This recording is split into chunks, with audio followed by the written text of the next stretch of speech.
بسم اللہ الرحمن الرحیم۔ جو مسئلہ آپ حضرات کے سامنے رکھ رہا ہوں وہ ہے وقف شدہ چیز، اس کی شرعی حیثیت، اور آج کے دور میں بہت سارے ایسے وقف شدہ جگہوں کے اندر وقف شدہ چیزوں کے حوالے سے واقف یا اس کے خاندان کی اجارہ داریاں اور تباہ کاریاں۔ یعنی مطلب یہ ہے کہ عام طور پر دیکھنے میں آتا ہے کہ کوئی شخص اپنی زمین وغیرہ کوئی چیز وقف کرتا ہے، خاص کر مسجد کے لیے یا قبرستان کے لیے یا مدرسہ کے لیے یا عیدگاہ کے لیے، تو وہ شخص بعد میں پھر اس کے ذریعے سے عوام کو، لوگوں کو اپنے دباؤ کے شکار میں لاتا رہتا ہے۔ چنانچہ اجارہ داریاں قائم ہو جاتی ہیں اور وہاں پر اس کی جو ہے اپنا ایک اثر و رسوخ بٹھانے کی کوشش کی جا رہی ہوتی ہے۔ بسا اوقات وہ فتنے اور فساد تک وہ باتیں جا پہنچتی ہیں۔ لوگ مسجدوں میں آتے ہیں تو ڈرے ڈرے سہمے سہمے، اور بسا اوقات یہ ہوتا ہے کہ فلاں حضرت صاحب کی مسجد ہے، فلاں نواب صاحب کی، سردار صاحب کی مسجد ہے، خان صاحب کی مسجد ہے، یہ تو فلاں طبقے کی مسجد ہے۔ اس طرح کی باتیں بھی سننے میں آتی ہیں۔ تو لہٰذا اس حوالے سے ہمیں دیکھ لینا چاہیے، قرآن نے تو صاف کہا ہے وَأَنَّ الْمَسَاجِدَ لِلَّهِ، مسجدیں جتنی بھی ہیں وہ اللہ تعالیٰ کی ہیں۔ یہ نہیں ہے کہ فلاں حضرت صاحب کی ہے تو فلاں حضرت صاحب کی ہے، اس قسم کی باتیں مسلمان کو نہیں کرنی چاہیے۔ اور خود واقف کو یا جو بھی شخص یا جو بھی خاندان اپنی چیز کو وقف کر رہا ہے تو اس کو وقف کی شرعی حیثیت کو بھی معلوم کر لینا چاہیے، خواہ مخواہ کی اجارہ داریاں ان کو قائم نہیں کرنی چاہیے۔ اس حوالے سے میں کچھ باتیں شریعت کی روح سے آپ حضرات کے سامنے رکھ رہا ہوں۔ سب سے پہلے یہ بات یاد رکھیں کہ جو آدمی کوئی اپنی زمین وقف کرتا ہے، مثلا قبرستان کے لیے وقف کر رہا ہے، تو اب دو طرح کی چیزیں ہوتی ہیں۔ یا تو ایسے ہوتا ہے کہ ایک شخص اپنی زمین کا کچھ حصہ وہ مختص کر لیتا ہے کہ یہاں پر قبریں بنیں گی، خاندان کی یا باہر کے لوگ بھی بنا سکتے ہیں، لیکن وہ وقف نہیں کرتا، باقاعدہ وقف کا لفظ بھی نہیں بولتا، بس اجازت دے لیتا ہے۔ تو ایسی صورت میں وہ زمین اس کی ذاتی مملوکہ رہتی ہے، موقوفہ نہیں ہوتی، وقف شدہ نہیں ہوتی، وہ ذاتی قبرستان ہوتا ہے اس کا۔ اب اس کی اجازت سے جو وہاں دفنانا چاہیں، تو جو اس کی اجازت نہیں ہوگی کوئی وہاں پر کوئی آدمی اپنا دفنا نہیں سکتا۔ اور یہ تو ہو گیا مملوکہ۔ مملوکہ کی حیثیت تو یہ ہے کہ اس کی ذاتی چیز ہے، جب چاہے تو وہ دائیں بائیں اس جگہوں کو، یعنی کسی کو اجازت دینا بند کر دے اور وہاں پر اپنی ذاتی تعمیر یہ سلسلہ شروع کر دے۔ یا 12-15 سال کے بعد جب زمین مردوں کو عام طور پر کھا لیتی ہے، یعنی وہ زمین ایسی ہے کہ وہ عام طور پر مردہ ختم ہو جاتا ہے، تو یہ شخص وہاں پر جو ہے اپنی ذاتی تعمیر بھی کر سکتا ہے، ذاتی کوئی چیزیں بھی بنا سکتا ہے وہاں پر، کیونکہ ذاتی چیز ہے اس کی، نا وقت تو نہیں کی ہوئی اس نے۔ لیکن دوسری وہ چیز ہوتی ہے جس کو باقاعدہ بنیادوں پر وقف کر لیا جاتا ہے، قبرستان کے لیے وقف کریں یا مسجد کے لیے وقف کریں یا عیدگاہ کے لیے وقف کر دیں یا مدرسہ کے لیے وقف کر دیں، یہ وقف کی باقاعدہ ایک چیز ہوتی ہے، اس کی پوزیشن اور ہے۔ وہاں پر ایک بات یہ بھی یاد رکھیں کہ وقف کی چیز چونکہ واقف کی ملک سے، مالک ہونے سے وہ اس کی نکل جاتی ہے، اب وہ اللہ تعالیٰ کے راستے میں خالص ہو گئی، گویا یہ کسی کی ملک نہ رہی، دنیا میں کسی کی مملوک نہ رہی۔ ہاں اس کے اوپر وہ متولی کی حیثیت سے کام کر سکتا ہے کہ میں متولی رہوں گا، نہ بھی کہے تو متولی عام طور پر واقف ہی ہوتا ہے۔ اگر واقف یہ متولی نہ بننا چاہے تو اس کے خاندان میں سے اس کا بیٹا، بھائی، کوئی بھی اس کا جو ہے والد متولی بن سکتا ہے۔ اگر سب نہ بننا چاہیں یا بننے کی صلاحیت ہی نہیں رکھتے یا بنتے ہی نہیں ہیں، تو پھر ان کی اجازت سے باہر کا، خاندان کے باہر کا کوئی شخص بھی متولی بن سکتا ہے۔ اور اگر کوئی باہر کا متولی بن گیا، بعد میں جا کے خاندان میں سے کوئی شخص اہل پیدا ہو گیا اور اس نے کہا متولی میں خود رہوں گا، خود بننا چاہتا ہوں، تو باہر والے کی تولیت کینسل ہو جائے گی اور یہ شخص جو اندر خاندان کا ہے، یہ شخص زیادہ حقدار ہوگا متولی بننے کا جو واقف کے خاندان کا ہے۔ یہ ہے اصل مسئلہ کی نوعیت جو میں نے مختصر آپ کے سامنے رکھی۔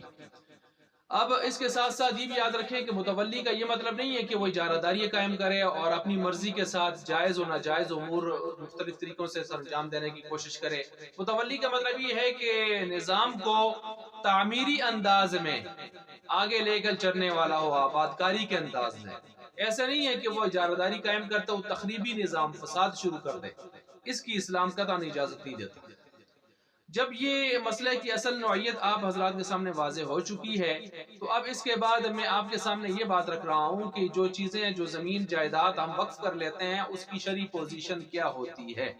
وہ میں آپ کے سامنے رکھ رہا ہوں، چنانچہ توجہ فرمائیں ذرا۔ شریعت مطہرہ کی روح سے جب کوئی شخص مالک مختار اپنی مملوکہ جائیداد میں سے، چاہے منقولہ ہے کہ غیر منقولہ ہے، اس میں سے کوئی چیز بقائم ہوش و حواس بطیب خاطر اپنی دلی خوشی کے ساتھ للہ اللہ کی رضا کے لیے وقف کر دیتا ہے، خواہ یہ مسجد کے لیے وقف کرے، یہ مدرسہ کے لیے کرے، قبرستان وغیرہ کے لیے کرے، اور کسی قسم کی کوئی ایسی شرط بھی نہ لگائے جو وقف کو شروع سے باطل کر رہی ہو۔ مثلا یہ نہ کہے کہ جب تک یہ فلاں کام ہوتا رہے گا تو یہ وقف رہے گی، اور جب یہ میری مرضی کے خلاف یہ کام، یعنی جب یہ نہیں ہوگا یا اس کی خلاف ورزی ہوگی تو یہ وقف باطل ہو جائے گا۔ جب اس طرح کی شرط لگائے گا تو وقف شروع سے منعقد ہی نہیں ہوگا۔ وقف کے لیے ضروری ہے کہ انسان اس کو بالکل صاف واضح بغیر کسی شرط کے وقف کرے، تو شرط کے ساتھ شرط نہ لگائے یہاں پر کسی قسم کی۔ تو اب ایک تو یہ ہو گیا، پھر اس کے ساتھ ساتھ متعلقہ جو مقاصد ہوتے ہیں اس چیز کے وہ بھی شروع کر دیے جائیں۔ مثلا مسجد کے لیے زمین وقف کی تھی تو باقاعدہ وہاں پر مسجد کی نیت سے باجماعت نماز کی ابتدا بھی ہو گئی، تو ایسی صورت میں یاد رکھیں یہ زمین اب قیامت تک مسجد کے لیے خاص ہو گئی، وقف ہو گئی۔ اب یہاں پر یہ بھی یاد رکھیں جو شاملات دے ہوتے ہیں، یعنی وقف مشاع اور مشترک، یہ نہ ہو۔ اگر وہ پراپرٹی مشترک ہے تو پھر مشترک ہونے کی صورت میں جب وہ حد براری بھی نہیں ہوئی اور علیحدہ سے کوئی خطہ بھی مختص نہیں کیا گیا، تو ایسی صورت میں پھر اس کا وقف کیسے صحیح رہے گا؟ اور اسی طرح ورنہ اگر اس نے مشترک زمین میں سے کیا ہے تو ایسی صورت میں شرکاء کی اجازت لازم ہوگی، اور یہ وقف کی جانے والی شے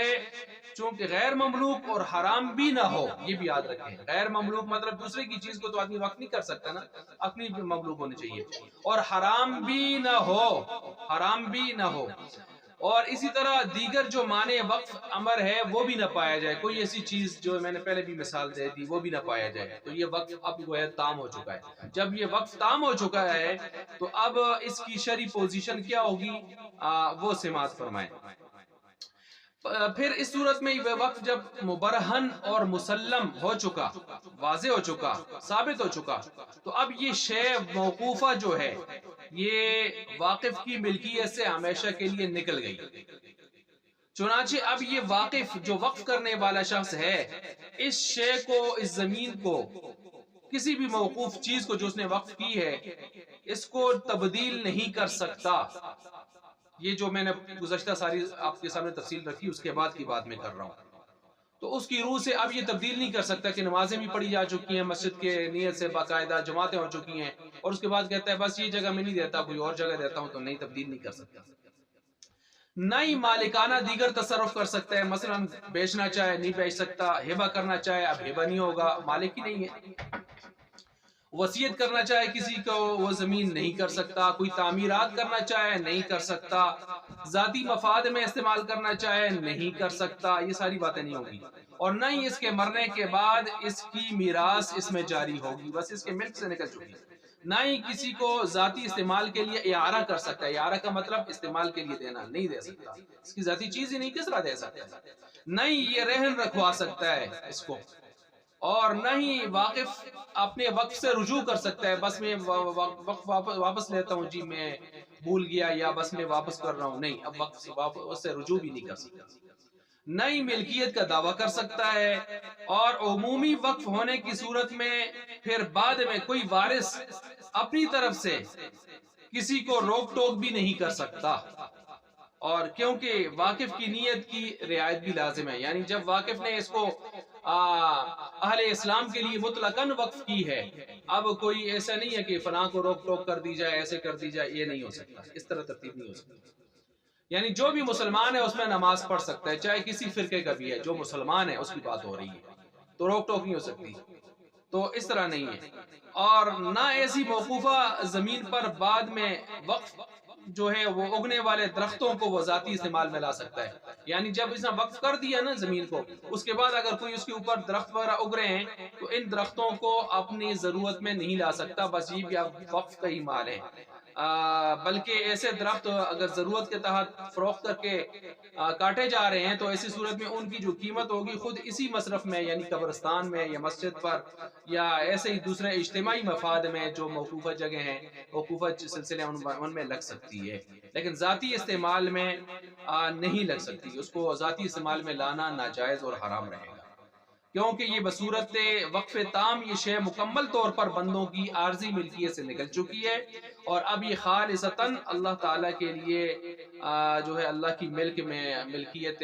واحدہ تامہ کاملہ غیر فانیہ اس کے اندر یہ چلی گئی ہے۔ اب اس کے ساتھ واقف کیا ملک کوئی متعلق نہیں ہے، صرف تولیت کے سلسلے میں نے شروع میں بیان کر دی ہے کس دائرے میں اس کے متعلق ہوتے ہیں، بس وہی صورت رہے گی۔ اب آخر میں یہ بھی یاد رکھیں جو قبرستان کے لیے جگہ تھی، اگر متعلقہ سارے اشخاص مشورہ کر کے اتفاق سے اس کو کہتے ہیں کہ یہ قبرستان کی زمین، اب چونکہ یہ 10 15 20 سال گزر چکے ہیں تو پرانا قبرستان ہے، تو اس پر دوبارہ سے ہم قبرستان بنانا چاہتے ہیں تو بالکل بنا سکتے ہیں۔ اگر کوئی یہ سارے مل کر اس پر کوئی اجتماعی مفاد میں اگر وہ مملوکہ قبرستان تھا تو پھر بھی کر سکتے ہیں، لیکن اگر موقوفہ تھا تو پھر اس پر وقف کی چیزیں ہی بن سکتی ہیں، مثلا قبرستان پر قبرستان ہی بنے گا، مارکیٹیں شیٹیں ایسی چیزیں نہیں بنا سکتے آپ دنیا کی جو ہے وہ معاشی سلسلے نہیں قائم کر سکتے ہیں۔ اور اسی طرح اس پر مدرسہ بھی بن سکتا ہے، اس پر مسجد بھی بن سکتی ہے، لیکن اسی طرح اب مدرسہ کی جو زمین ہے اس کے اوپر اگر مدرسہ کی ضرورت نہیں رہی، مدرسہ ساتھ علیحدہ سا بن گیا ہے تو مدرسہ کی زمین کو مسجد میں بھی شمار کیا جا سکتا ہے، یعنی اس مسجد میں کے اندر اس کو جو ہے لایا جا سکتا ہے۔ لیکن یاد رکھیں جو مسجد کی زمین ایک مرتبہ مسجد کے نام سے بن گئی، نمازیں پڑھ لی گئی، اب وہ قیامت کی صبح تک مسجد ہی رہے گی، اس کو توڑ پھوڑ کر مسجد کے علاوہ کچھ اور بنانا یہ جائز نہیں ہوگا، یہ جائز نہیں ہوگا، اور اس کے اپنے بھی کچھ مزید تفصیلات ہیں، مفصل احکام ہیں۔ بہرحال اجارہ داری کا سلسلہ مسجدوں میں، وقف کی چیزوں میں، مدرسوں میں، چاہے کسی نے وقف کی ہے ذاتی ملکیت سے تو احسان نہیں چڑھایا بندوں کے اوپر، اس نے اپنی آخرت بنانے کی کوشش کی، اپنی آخرت کے اجر کو ضائع نہ کرے، نہ لوگوں کی جو ہے مسجد سے بگائے، نفرت میں لائے، اور نہ ہی اللہ کے لیے جو مسجدیں ہوتی ہیں ان کو اپنے نام سے موصوف کر کے اپنی اجارہ داری قائم نہ کرے، اور مسجدوں کو یوں ویران نہ کرے، اور اس ترتیب سے چلے۔ اللہ تبارک و تعالی ہمیں سمجھنے کی عمل کرنے کی توفیق عطا فرمائے۔